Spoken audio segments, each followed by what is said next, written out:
Hello बच्चों, let's understand question firstly. देखिए question आपसे क्या बोलना चाहता है।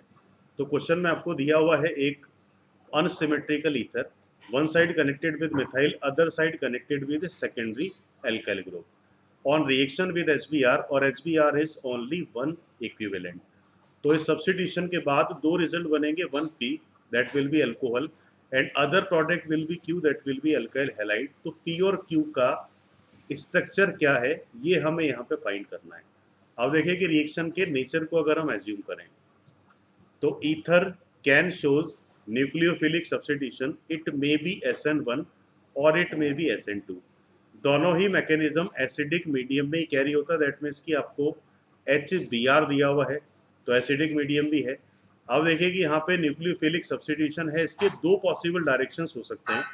इट मे बी पॉसिबल कि ये मैकेनिज्म SN1 हो और सेकेंड पॉसिबिलिटी यहाँ पे किसका होता है, SN2 का।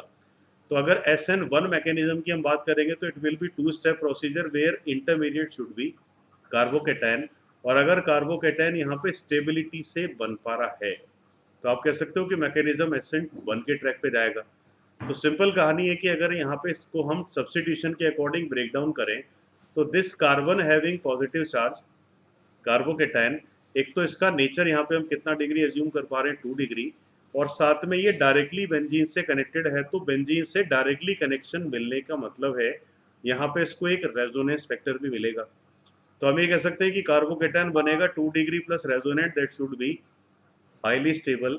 और हाईली स्टेबल है तो मैकेनिज्म यहाँ पे किस मैकेनिज्म के अकॉर्डिंग चलना चाहिए, SN1 के।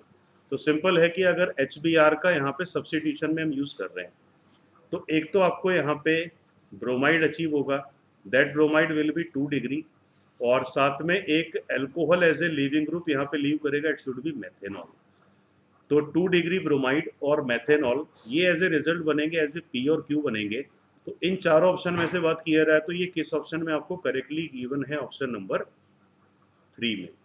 तो I hope you all understood this question. All the best.